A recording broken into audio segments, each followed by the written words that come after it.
서부 태평양의 파도 깊숙이 숨겨진 마리아나 해구는 모든 바다 중 가장 깊은 지점입니다.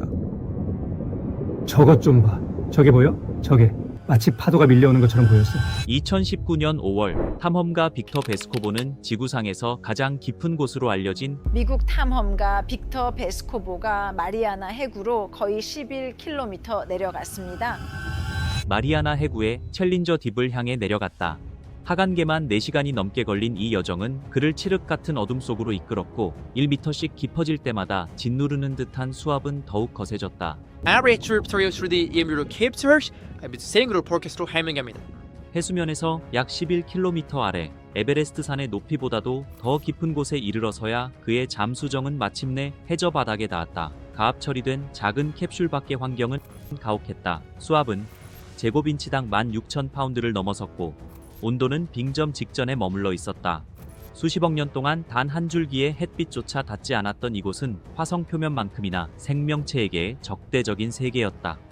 베스코보가 잠수정의 고화질 카메라를 켠 순간 시면의 한 자락이 빛으로 드러나며 지구에서 가장 깊은 지점에 무엇이 존재하는지 현대적인 선명함으로 처음 포착되었다. 카메라가 비춘 장면은 과학자들을 놀라게 했을 뿐만 아니라 생명 자체에 대해 알고 있던 모든 지식을 제고하게 만들었다. 수십 년간 마리아나 해구는 생물학적 사막이라 여겨져 왔다. 과학자들은 그곳에 무언가 살고 있다 해도 척박한 환경에서 간신히 생존을 이어가는 단순한 미생물 정도가 전부일 것이라고 추정했다. 엄청난 수압과 0에 가까운 온도, 칠흑 같은 어둠, 그리고 거의 전무한 먹이까지. 이런 극한의 조건은 복잡한 생명체가 살아가기에 너무나 가혹해 보였다. 하지만 카메라에 포착된 영상은 전혀 다른 이야기를 들려주었다. 생명체들은 그저 간신히 버티고 있는 것이 아니었다. 그들은 그곳에서 당당히 번성하고 있었다. 마리아나 해구는 태평양판이 마리아나 판 아래로 파고들며 만들어진 지구 지각 위의 거대한 흉터와도 같다. 해구의 가장 깊은 지점은 해수면 아래로 약 11,000m에 달한다. 세계에서 가장 높은 에베레스트 산을 이곳 바닥에 가져다 놓아도 산 정상 위로 1.6km가 넘는 깊은 바다가 여전히 출렁일 정도다. 이 심연의 수압은 1000기압을 넘어서고 산소는 매우 희박하다. 먹이 또한 위에서 천천히 가라앉는 유기물 파편이 전부인데 이마저도 바닥에 닿을 때쯤이면 대부분 분해된 상태인 경우가 많다. 과학계의 오랜 역사 속에서 이러한 조건들의 조합은 생명체가 살 수 없는 것으로 여겨졌다. 초기 탐사 결과들은 그런 믿음을 더욱 공고히 할 뿐이었다. 1800년대에 이루어진 심해 채취 작업은 대부분 빈손으로 돌아오기 일쑤였다. 1960년 돈 월시와 자크 피카르가 심해정 트리에스테호를 타고 감행했던 역사적인 하강조차 생명의 흔적을 희미하게 암시했을 뿐이다. 흐릿한 시야 속에서 포착된 작고 불분명한 형체들이 전부였다. 그 후 수십 년 동안 심해는 사람들의 관심에서 멀어진 채 생명이 살 수 없는 수중 황무지로 치부되어 왔다. 이 같은 인식은 20세기 후반에 들어서며 변하기 시작했다. 심해 열수구의 발견으로 햇빛이 아닌 화학 에너지로 생동하는 생태계가 드러난 것이다. 깊은 바다로 내려갈수록 극한의 환경에 적응한 기이한 생명체들이 잇따라 발견되었다. 하지만 수심 약 6,000m 아래의 초심의 저대, 특히 9,000m가 넘는 깊은 곳은 여전히 미지의 세계로 남아 있었다. 빅터 베스코보의 탐험이 시작되기 전까지는 말이다. 그가 타고 내려간 심해 잠수정 DSV 리미팅 팩터는 바다의 가장 깊은 곳까지 견딜 수 있도록 제작되었다. 수차례의 잠수를 거치며 잠수정은 해구의 가장 깊숙한 곳을 수시간 동안 영상으로 기록했다. 그리고 그 영상에 담긴 모습들은 생명체의 한계에 대한 과학계 의 근본적인 가설들을 완전히 뒤흔들어 놓았다. 가장 먼저 충격을 안겨준 것은 바로 생명체의 풍요로움이었다. 고립된 생명체들이 드문드문 존재할 것이라는 예상과 달리 해저 바닥은 활발한 생명 활동으로 가득했다. 새우와 비슷하게 생긴 갑각류인 단각류 무리가 구름처럼 빽빽하게 모여들어 미끼를 에워쌌고 해삼들은 해저 퇴적물 위를 끊임없이 기어다니고 있었다. 이들은 현미경으로나 겨우 보일 미세한 존재가 아니었다. 상당수는 그 길이가 30cm를 훌쩍 넘는 크기였다. 무엇보다 놀라운 사실은 카메라에 물고기가 포착되었다는 점이다. 투명한 몸과 섬세한 지느러미, 그리고 완벽한 해부학적 구조를 갖춘 꼼치들이었다. 척추동물은 결코 살 수 없을 것이라 믿었던 깊은 곳에서 말이다. 생명 활동은 쉼없이 이어졌다. 생물들은 단순히 생존을 위해 버티는 것이 아니라 활발하게 움직이고 먹이를 섭취하며 상호작용하고 있었다. 이는 생존을 위한 몸부림이 아닌 지극히 정상적인 생태적 행동이었다. 두 번째 충격은 다양성이었다. 특수한 소수 종만이 살아가는 것이 아니라 과학자들은 매우 복잡한 생태계를 목격했다. 다양한 종류의 단강류와 해삼, 다모류, 등강류, 그리고 여러 종의 꼼치들이 저마다 뚜렷한 생태적 역할을 수행하고 있었다. 포식자와 청소동물, 그리고 유기물을 섭취하는 생물들은 얕은 바다에서나 볼 법한 체계적인 먹이 그물을 형성하고 있었다. 이곳은 붕괴 위기에 처한 취약한 체계가 아니었다. 정상적으로 기능하는 하나의 공동체였다. 세 번째 충격은 행동 양식이었다. 과학자들은 에너지를 보존하기 위해 아주 느리게 움직이는 생물들을 예상했다. 하지만 영상 속 생명체들은 매우 활발하고 빠르게 움직이고 있었다. 단강류들은 먹이를 차지하기 위해 치열하게 경쟁했다. 물고기들은 평소처럼 유영했고 해삼들은 뚜렷한 목적을 가지고 움직였다. 대사활동 연구 결과 이 생명체들은 결코 느린 화면처럼 움직이는 것이 아니라는 사실이 확인되었다. 이들은 생물학적으로 매우 활발했으며 환경에 완벽히 적응한 효율적인 상태였다. 환경에 맞서 고전하고 있는 것이 아니었다. 그들은 그곳에 살도록 설계된 존재들이었다. 그러다 더 심상치 않은 사실이 드러났다. 일부 생물들이 예상보다 훨씬 거대했던 것이다. 단강류 중에는 크기가 15에서 20cm에 달하는 것도 있었는데 얕은 바다에 사는 동족들과 비교하면 그야말로 거인이었다. 심해 꼼치 역시 정교한 신체 구조와 발달된 감각 기관을 갖춘 채 몸 길이가 약 25cm까지 자라 있었다. 하지만 명확히 포착된 생물들 너머로 영상은 또 다른 무언가를 암시하고 있었다. 해저 퇴적물이 크게 휘몰아치는 흔적, 카메라 조명 끝자락에 스치는 그림자, 그리고 프레임 바로 바깥에서의 움직임들, 정체는 알 수 없었다.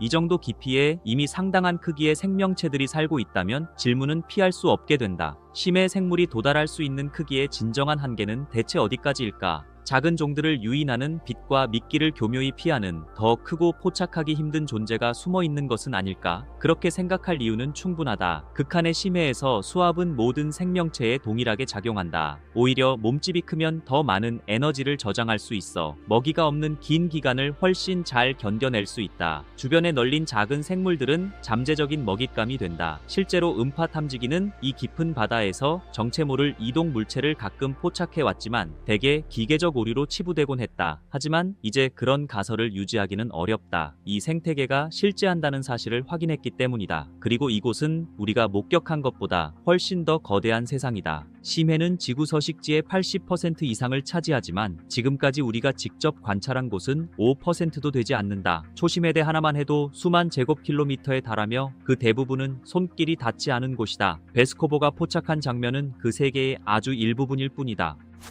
그리고 카메라의 시선이 닿지 않는 그 너머에는 오직 어둠만이 존재한다. 또 다른 돌파구는 이 생명체들이 어떻게 그 엄청난 압력을 견디며 살아가는지 이해하면서 시작되었다. 처음에 과학자들은 심해 생물들이 강화된 구조나 이질적인 화학 성분 같은 완전히 다른 생물학적 특징을 가졌을 것이라 믿었다. 하지만 실상은 훨씬 더 미묘했다. 이들은 압력에 저항하지 않는다. 대신 압력과 평형을 이룬다. 신체의 대부분이 물로 이루어져 있고 물은 거의 압축되지 않기 때문에 몸 안팎의 압력이 균형을 유지하는 것이다. 우리가 해수면에서 대기압에 짓눌리지 않는 것과 마찬가지로 이들도 압사당하지 않는다. 진짜 문제는 분자 수준, 단백질의 안정성을 유지하고 세포막을 보존하며 고압 환경에서도 생화학적 과정이 정상적으로 작동하게 만드는 것에 있다. 이 생명체들은 작지만 결정적인 변화를 통해 적응했다. 이들의 단백질은 압력 속에서도 안정적으로 유지된다. 세포막은 유연함을 유지한다. 효소 역시 효율적으로 작동한다. 외계의 생물학이 아니라 단지 생명체의 표준적인 화학작용이 더 정교하게 다듬어진 버전일 뿐이다. 이러한 깨달음은 중요한 시사점을 던져준다. 만약 생명체가 비교적 작은 변화만으로도 극한의 압력에 적응할 수 있다면 거주 가능한 환경의 범위는 비약적으로 넓어진다.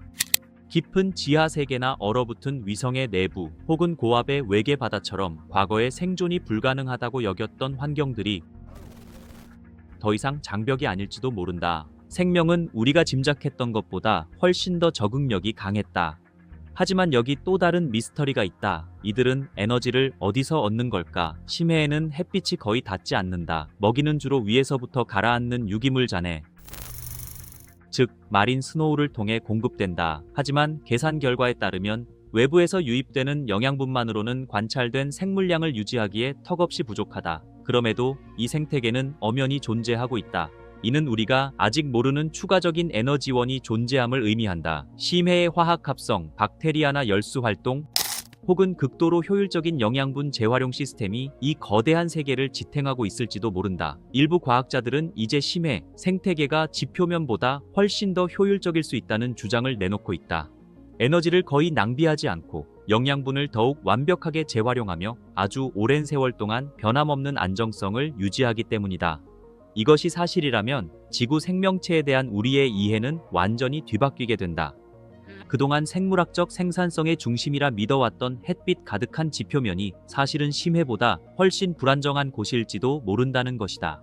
반면 칠흑 같은 심해는 이 행성에서 가장 끈질기게 생명을 이어가는 가장 견고한 생태계 중 하나일 가능성이 크다. 그리고 마침내 정신이 번쩍 들게 하는 냉혹한 마지막 발견이 이어졌다. 인간이 만든 오염이 이미 바다 가장 깊은 곳까지 도달해 있었던 것이다. 탐사 도중 카메라에는 해저에 가라앉은 비닐봉지와 사탕 껍질 같은 플라스틱 쓰레기들이 선명하게 포착되었다. 심해 생물 샘플에서도 미세 플라스틱이 검출되었다. 그들의 조직에서 유독한 화학 물질이 검출되었다. 수심 약 11km에 이르는 이곳 깊은 곳에서도 인류의 흔적은 존재했다. 이는 우리를 불안하게 만드는 하나의 진실을 확인시켜 주었다. 바로 지구상에 인류의 손길이 전혀 닿지 않은 곳은 이제 더 이상 존재하지 않는다는 사실이다. 마리아나 해구의 생명체들은 수백만 년 동안 고립된 채 인간이 상상할 수 있는 가장 가혹한 자연 환경에 적응하며 진화해 왔다. 하지만 이제 그들은 새로운 도전에 직면했다. 진화의 역사 속에서 단 한 번도 마주한 적 없는 낯선 시련이다. 그렇다면 이 모든 것은 무엇을 의미할까? 마리아나 해구의 영상은 우리가 거의 이해하지 못했던 미지의 세계를 드러낸다. 생명이 우리가 한때 한계라고 믿었던 경계를 훨씬 뛰어넘는 곳에도 존재한다는 사실을 보여준다. 엄청난 수압과 칠흑 같은 어둠, 그리고 혹독한 추위와 같은 극한의 조건은 생명에게 장벽이 아니었다.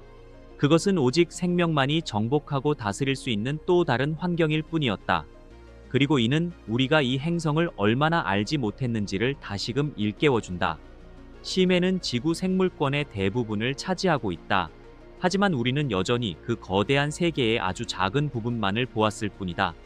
거대한 생태계 전체가 여전히 베일에 쌓인 채 인간의 관찰이 닿지 않는 침묵 속에서 묵묵히 진화를 이어가고 있다. 베스코보가 포착한 것은 그저 텅 빈 심연이 아니었다. 그곳은 생명이 역동하는 하나의 세계였다. 우리의 고정관념에 도전하고 이해의 폭을 넓히며 생명과 우리 행성 그리고 저 어둠 속에 무엇이 더 기다리고 있을지에 대해 새로운 질문을 던지는 그런 곳이다. 지구상에서 가장 깊은 그곳은 결코 비어있지 않다. 그곳은 살아있다. 그리고 우리는 이제야 그 모습을 겨우 마주하기 시작했을 뿐이다.